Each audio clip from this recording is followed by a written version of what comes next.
नमस्कार आपके अपने YouTube चैनल एजुकेशन विद उज्ज्वल सिंह के पे आपने और हमें अभी तक अनुच्छेद 1 से लेकर के 3 तक की हमने पढ़ाई कर चुके हैं, जिसमें हमने अपने घर की एक नींव रख करके और उस पर एक बिल्डिंग बना दिया गया था। और बिल्डिंग में हमने परिवार और उनके सदस्यों को एक साथ मिला करके फिर उनको अलग अलग किया गया। ये यहाँ तक हमने किया गया था। आज हम अनुच्छेद 4 पढ़ेंगे। ठीक है। अनुच्छेद 4 और उसके साथ ही हमारी जो प्रथम अनुसूची है, फर्स्ट शेड्यूल है, वो हमारा आज समाप्त हो जाएगा। और पहले 1 से लेकर 4 अनुच्छेद में हमारे राज्य के बारे में, उसकी स्थापना, उनके कानून के बारे में हमारे बताया गया था।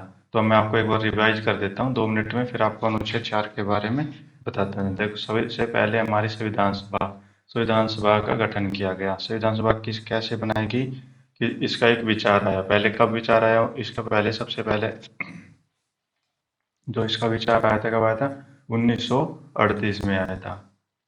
उसके बाद 1940 में इसका गठन हो गया था। 1946 में इसके कानून बनाना शुरू हो गए थे। 9 दिसंबर 1946 को पहले जो बैठक हुई थी, वो 9 दिसंबर 1946 में इसका हुआ था। और इसके जो पहले जो गठन का जो हुआ था, इसका विचार आया था, वो किसके में आया था? एम एन रॉय में आया था।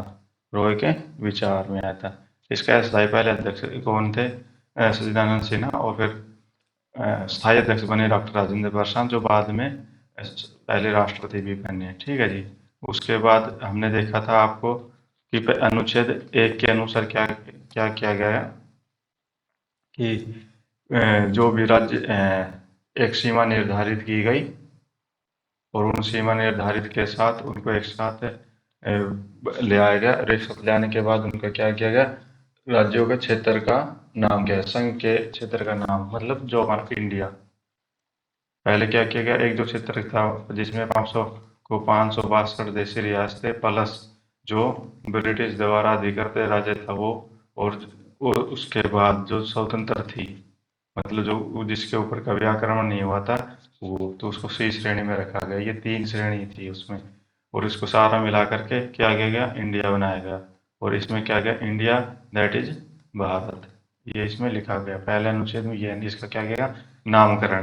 कि आप ये मान के चलो कि ये हमने घर बनाया पहले, इसमें घर बना करके इसका पहले हमने पूजा पाठ करके इसका नामकरण कर दिया गया। जैसे आदि आदि घर, इसका नामकरण हो गया। ये हमने नामकरण किया। नामकरण के करने के बाद हमारे यहाँ पे आता है कि अगर मान लो कि ये परमानेंट नहीं होकर के अगर कभी राज्यों की दूसरी और कोई बिल्डिंग बनानी पड़ जाए इसी में, कि एक और बिल्डिंग कम पड़ जाए तो दूसरी बिल्डिंग बनानी पड़ जाए, तो उसको अनुच्छेद 2 में बात की गई थी। अच्छा जी। जैसे कि ये हमारे उस टाइम पर 1947 में 14 राज्य थे ये। ठीक है जी।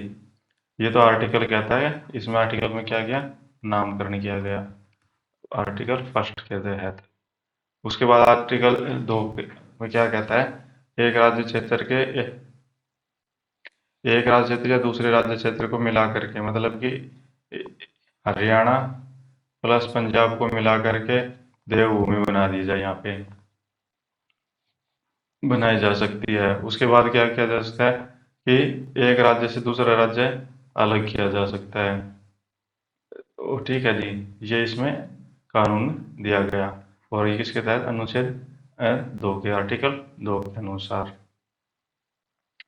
उसके बाद क्या किया गया? अनुच्छेद 3 में, अनुच्छेद 3 में क्या किया गया? जो विदेशी है, मतलब जो विदेशी जो राज्य हमारे, जो हमने आपको बताया था कौन कौन से देश हैं हमारे, ये अपने इधर से चालू होते हैं हम।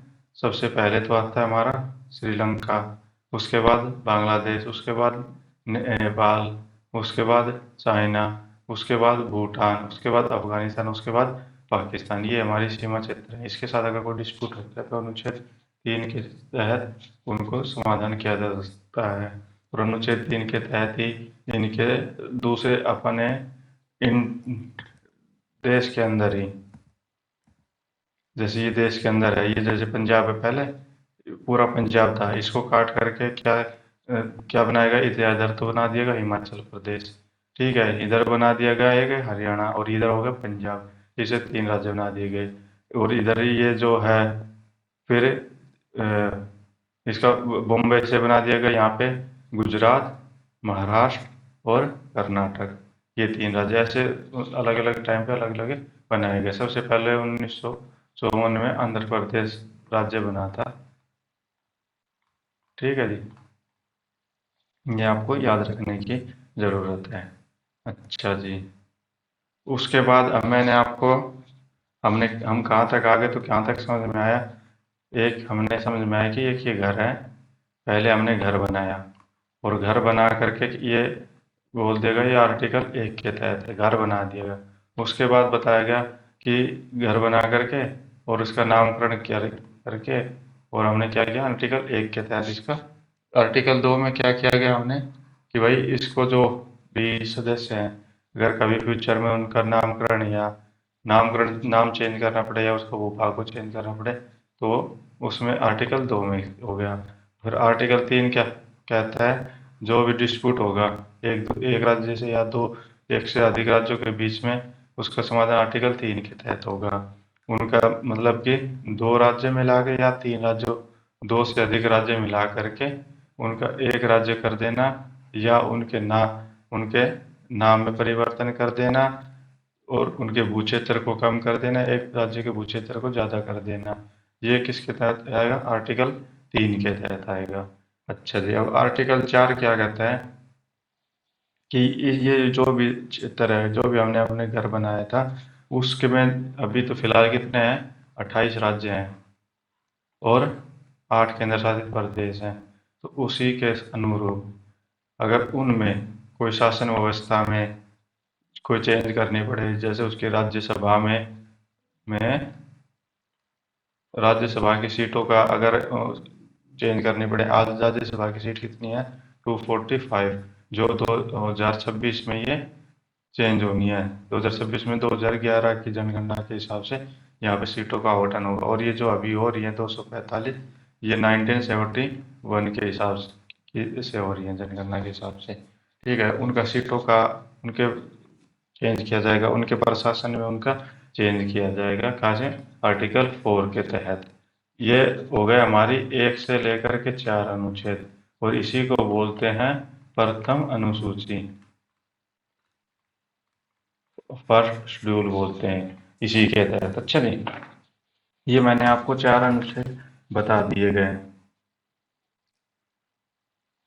और ये कैसे होगा, जो अनुच्छेद 4 है, ये क्या कहना चाह रहा है, देखो मैं आपको उसको पूरी डिटेल में बता देता हूँ। अनुच्छेद 4 कह रहा है कि जो भी आर्टिकल 2 और 3 का जो भी क्षेत्र है, जो नियम बनाए गए हमने आर्टिकल 2 और 3 में क्या क्या क्या क्या किए गए हैं। एक तो नामांकन होगा, दूसरा अनुच्छेद 2 में तो क्या गया, नामांकन हो गया किसका, राज्यों का। और अनुच्छेद 1 में किसका नामांकन है, संघ का। ये याद आपको रखने की चीज है। 2 में क्या है और 1 में क्या, और 3 में क्या है हमारा, 3 में है नए राज्यों की स्थापना था मौजूदा राज्यों के क्षेत्रफल सीमा अथवा नामों में परिवर्तन। मतलब जो राज्य बना दिए गए 14, उसके बाद जो हमारे राज्य बने 28, वो किसके द्वारा बने, अनुच्छेद 3 के अनुसार उनको और उनका नाम क्या है, उसको नाम में चेंज कर सकते हैं, उसके भू क्षेत्र को चेंज कर सकते हैं, वो किसके अनुसार, अनुच्छेद 3 के द्वारा उसको। ठीक है, और ये जो भी इनमें चेंज होगा लॉ के द्वारा, मतलब इनकी जो जो एडमिनिस्ट्रेटिव मतलब प्रशासन के में जो भी इनका चेंज होगा वो किस के द्वारा होगा, अनुच्छेद 4 के अनुसार। ठीक है जी, ये यही कहना चाह रहा है कि जो भी स्टेट है, यूनियन टेरिटरी है, उनमें जो पार्लियामेंट में उनकी जो भागीदारी होती है, मतलब 245 सीटें हर राज्य के जनसंख्या के हिसाब से बटी हुई है। 10 लाख के ऊपर एक सीट होती है ये। तो ये जो बटी हुई है सीट है वो राज्यसभा में, और तो भी उनका चेंज किया जाएगा, उनके जो प्रतिनिधि हैं, प्रतिनिधि का चुना जाएगा किसके द्वारा, आर्टिकल 4 के द्वारा, ये कहना चाह रहे हैं। अभी देखो आपको मैं देसी भाषा में बताता हूँ। ये तो हो गई संविधान की बात। आ, ये एक हमारा घर है मान के चलो, और घर में हमारे पास अलग अलग कमरे हैं, और इस कमरे में आज प्रेजेंट के हिसाब से मान के चलो कि 28 कमरे हैं ये। अब एग्जांपल के तौर पर ये 28 कमरे हैं, और 28 कमरों को हमने 245 सीट दी गई है राज्यसभा में। ठीक है। वो एक तो होती है राज्यसभा, और एक होती है प्रत्येक राज्य की अपनी विधानसभा। विधानसभा या विधान मंडल बोलते हैं इसको। एक तो इनमें अपने सदस्य होते हैं विधानसभा के। ठीक है जी। और एक होते हैं राज्यसभा के, जो राज्यसभा में जो अगर कितने सदस्य होंगे, कितना क्या कानून होगा, वो अनुच्छेद 4 के हिसाब से। और ये भी जो इसमें कितना सदस्य होंगे, इनकी क्या क्या जो परिषदें होती हैं, जैसे संघ में परिषद होती हैं वैसे ही इसमें भी परिषद होती हैं, समितियां होती हैं। वो कैसे होगी, इसमें अनुच्छेद 4 का प्रयोग होगा। ठीक है। मतलब पहले क्या हुआ, हमारे एक बच्चे का पैदा हुआ। बच्चे पैदा होने के बाद उसका क्या किया गया, नामकरण किया गया। अच्छा, उसके बाद इसके भी बच्चे हो गए। आप ये मान के चलो इसके 28 14 बच्चे हो गए। उनके 14 बच्चों का क्या किया गया, उन बच्चों का नामकरण किया गया। और नामकरण करके साथ साथ उनका क्या किया गया, स्थापना की गई। ये किया गया। भाई इनके हो गए। उसके बाद ये हो गई, ये फर्स्ट पीढ़ी। और ये हो गई सेकंड पीढ़ी। और थर्ड पीढ़ी में क्या किया गया, इनका इनमें भी कुछ नए राज्य, मतलब जो ये हो गए, इनके भी फिर वो हो गए बच्चे। जो इनके ये जो बच्चे हो गए, इनकी स्थापना की गई। और इनका नामकरण किया गया, और सीमा में परिवर्तन, क्योंकि अगर इनके जो जमीन में हिस्सा था, जो संपत्ति में हिस्से थी, तो इनके भी तो हिस्सा आ जाएगा ना। तो इनमें बट जाएगा, तो इनमें बट गया वो। तो इनका आप क्या याद रख सकते हो, ये होगी दूसरी पीढ़ी। अभी ये कौन सी पीढ़ी होगी, तीसरी पीढ़ी हो गई। ठीक है। तो तीसरी पीढ़ी का अभी वो हो गया। अच्छा, उसके बाद क्या होगा, इसका इन तीनों का जो भी तीनों पीढ़ी है, उसका जो शासन है, एडमिनिस्ट्रेटेड में, शासन व्यवस्था में जो भी बदलाव किया जाएगा, मतलब कैसे अपने राज्य के शासन करेंगे, कैसे कैसे अपने राज्य के अनुसार कानून बनाएंगे या उनकी सीमाओं में परिवर्तन करेंगे। मतलब इनका ये कहना है, अनुच्छेद 2 और 3 के अंतर्गत बना गए कानून, जिनके द्वारा पहली तथा चौथी अनुसूची एवं पूरक आनुषंगिक एवं अनुवर्ती मामलों में संशोधन किया जा सके। जो भी उनके संशोधन है, जो भी उनके कार्य में है, मतलब शासन व्यवस्था में, अनुच्छेद 4 के अनुसार उनमें संशोधन किया जाएगा। मतलब अमेंडमेंट की शक्ति दे दी गई उनके शासन व्यवस्था में, ये कहना चाहता है। ये पहली पीढ़ी में ये हुआ था, दूसरी पीढ़ी में ये होगा, तीसरी पीढ़ी में और चौथी पीढ़ी में होगा। और इसी को पूरे को मिला करके एक बोल दिया गया अनुसूची। इसको क्या बोल दिया, प्रथम अनुसूची। ठीक है। अब आ गया आपको समझ में। ये हमारा आज एक चैप्टर पूरा हो गया, 1 से लेकर 4 से अनुच्छेद में। ये आपको एक मेन चीज याद रखनी चाहिए। आपने मैंने बताया था बेरोबारू केस में, ये आजकल क्वेश्चन में आ जाता है, बेरोबारू केस में क्या हुआ। बेरोबार जो वेस्ट बंगाल और किसके में था, वेस्ट बंगाल और पूर्वी पाकिस्तान। ये याद रखना है, क्योंकि अभी वो क्या बन सका है, बांग्लादेश।